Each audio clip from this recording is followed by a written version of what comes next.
Wala nang maraming paligoy-ligoy pa, diretso sa punto na. Maiksi lang ang komentaryo, pero diretso sa punto. Maraming kuro-kuro, may tiwali, may totoo. Dito, sa puntong diretso tayo. Punto, diretso. Ito mga kabunyog, mga kababayan, panalo si dating Vice President Leni Robredo sa survey. Internal survey ito. Malacanang yata ang nagsagawa ng survey. Sabi ni Richard Hidarian. Sabi ni Richard Hidarian, mayroong internal survey na ginawa. Mayroong internal survey na ginawa. Ang Malacanang yata ang nag-commission ng internal survey. Kumbaga gusto rin malaman ng Malacanang, ano bang tsansa? Sino ba ang magandang suportahan ng Malacanang? Kasi siyempre, ang administrasyon, naghahanda na yan para sa eleksyon sa 2028. Kasi malaki ang nakataya diyan sa parte ng administrasyon.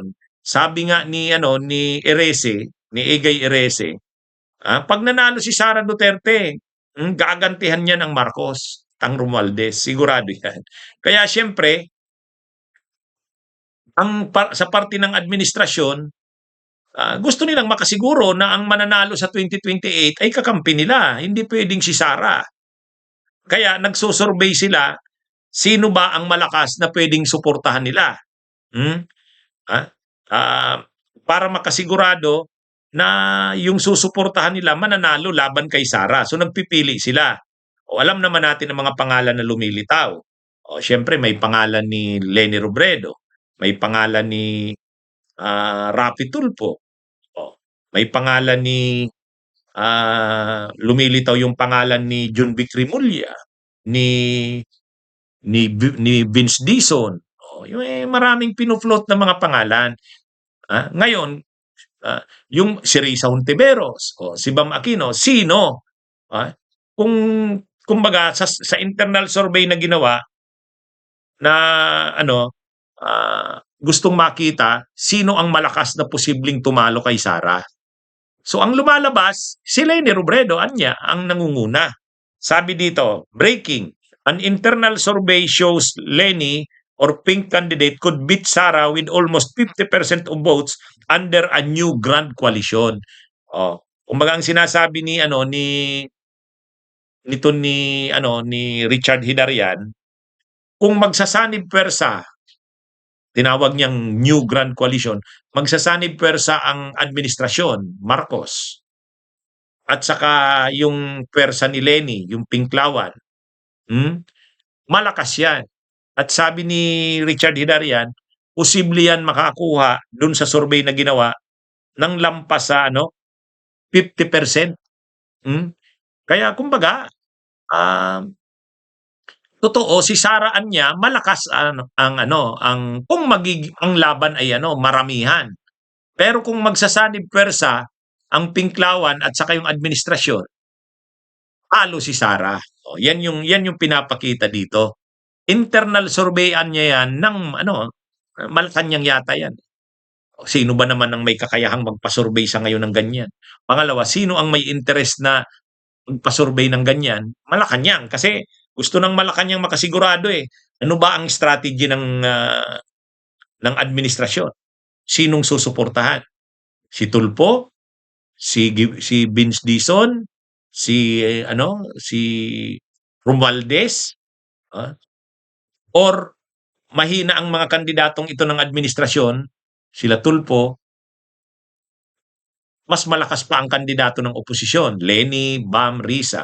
At kung kay pagitan ni Leni, Bam, Risa, mas malakas si Leni. Di ito na lang yung suportahan. Parang ganun yan ganun ang nagiging dyan, mga kabunyog, mga kababayan.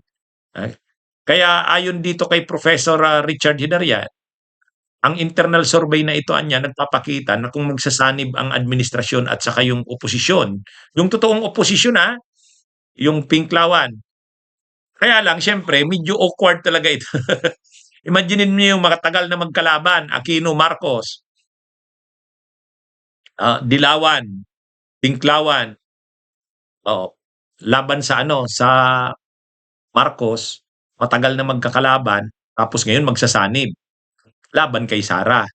Pero yun nga, based sa internal na survey ang lumalabas, yun lang ang makakatalo kay Sara. Yun ang ano. At kahit pa sabihing malakas si Sara sa survey, pag nagsanib itong grand coalition na ito, ano yan, malakas ito. Makukuhaan niya ang 50% ng botante. Sinabi ni political scientist Antonio Contreras na kung gaganapin ang presidential elections ngayon, tanging si Leni Robredo na may endorsement mula kay PBBM ang maaaring tumalo kay Sara Duterte. In Philippine politics, nothing is impossible. Someone like Leni Robredo paired with someone who can check the Mindanao base and who is more Visayas in Mindanao. Pero dahil consistent ang naging pahayag ni Robredo na wala siyang planong tumakbo sa pagkapangulo sa 2028, anang dating niyang tagapagsalita na si Attorney Barry Gutierrez, ang unang balakid ay ang mabago ang isip nito. Lalo pa pag si Tulfo umatras. Kasi si Rapi Tulfo nagsabi na hindi siya interesado niya, magre-re-election lang siya. Magre-re-election lang daw siya sa 2028. Wala daw siyang plano mag-president or vice president. Wala daw. Anyway, ano ito? Dahil dito sa internal survey na ito, magga-guide ito sa desisyon ng Malacanang. Kaya nga mukhang mukhang totoo na nagbubukas ang Malacanang sa alyansa. Working relations para lang talunin si Sara. Kasi kung galing sa administrasyon ang kakandidato, halimbawa, si Rapi Tulfo ayaw na, sino naman ang pwede? Junvic? Si Vince Dizon, hindi pa. Senador pwede. Kahit si Torre, senador pwede, pero presidente mahirap. Kaya ang lumalabas, si Leni. Ang problema naman kay Leni, hindi pa nagdi-decide. Si Sara, todo-todo na ang kampanya Umiikot na, nag-organize na ng mga makinarya niya. Kaya dapat maaga pa mag-decide na rin si Leni. Ano ba talaga? Kasi nga, may guide naman na Ito anyang survey na ito, pinapakita malakas kung magsasanib pwersa.